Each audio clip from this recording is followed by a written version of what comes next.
What is up YouTube, and welcome to this Cobra Kai Season 3 video and things you missed.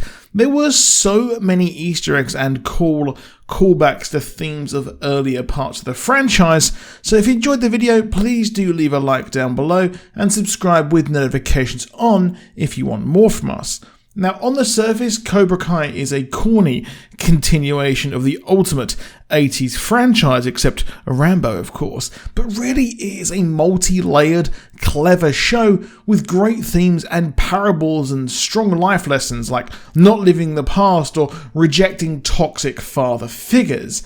Now, of course, the franchise started with Daniel being bullied by Johnny Lawrence, leading him to overcome the bullies by looking inwards and learning a strong resolve from Mr. Miyagi. But as Barney Stinson said, Daniel was a bully, and that's what the great about this show. Unlike the Sith, it doesn't deal in absolutes. So in number 1 of my many things you may have missed here, the past is cyclical. One of the most iconic moments of the franchise was when Daniel was chased and beaten up by Johnny and the Cobra Kai kids as they wore skeleton outfits for Halloween. This was pretty much when it was cemented that Daniel had the issues with the bullies on his case. So what I noticed in Season 3 is that we had a scene where Tori had finally and fully lost it. Sam had stolen her man, and her man had no interest in returning to Tori with a Y, and was even changing who he was in front of her eyes, having left Cobra Kai. Now, in the most over-the-top part of the season was how Tori and Cobra Kai invaded the LaRusso residence. Tori wades in wearing a skeleton hoodie, which is similar to Johnny's Halloween attire in that it's both skeletons, and she's now lost it and 100% indoctrinated to the Cobra Kai ethos.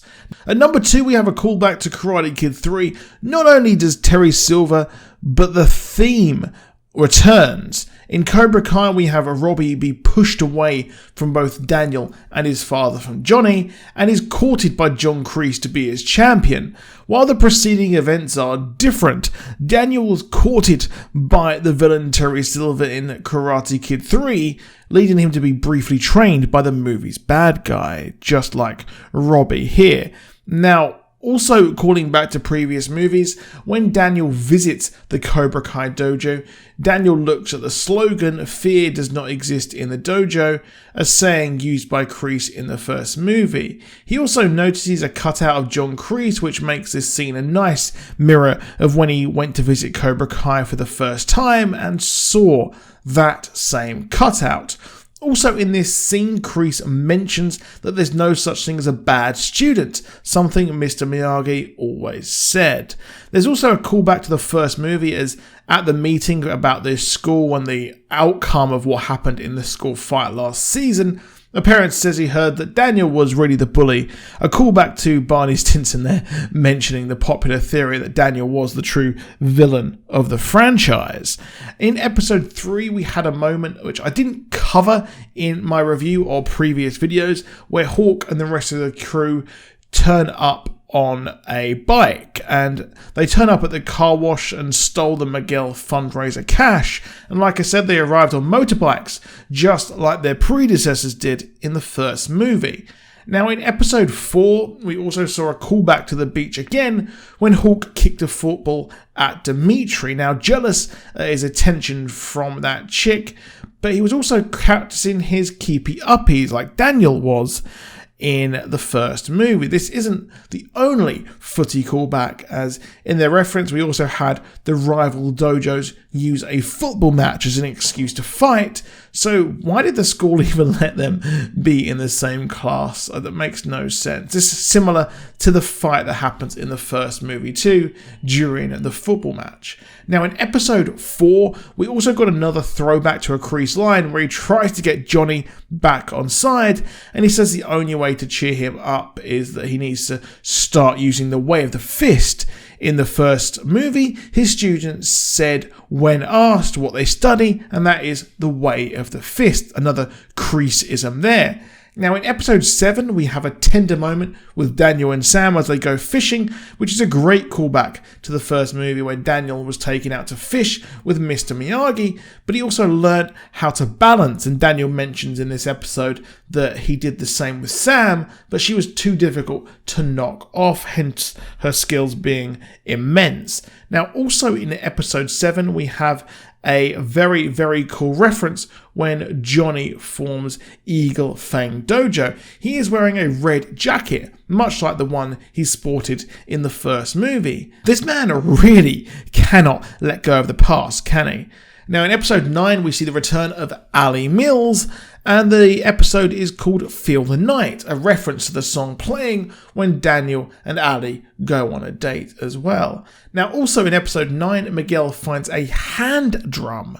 This is the same one that Daniel was given to by Mr. Miyagi, and he was taught the drum technique of his family, the same technique he used in a fight against Chosen, and we also saw Chosen reference this fight with Daniel earlier in the season by using the same palm style. Now, episode 10 is named December 19th, and this is an important date because it's the date of Johnny and Daniel's history changing All Valley tournament fight, and that infamous crane kick. Now, Daniel also introduces himself as Daniel with an L, referring to Ali, introducing herself as Ali with an I, which Tori with a Y was also a reference to. Now, Daniel, I don't think he's taken any L's lately.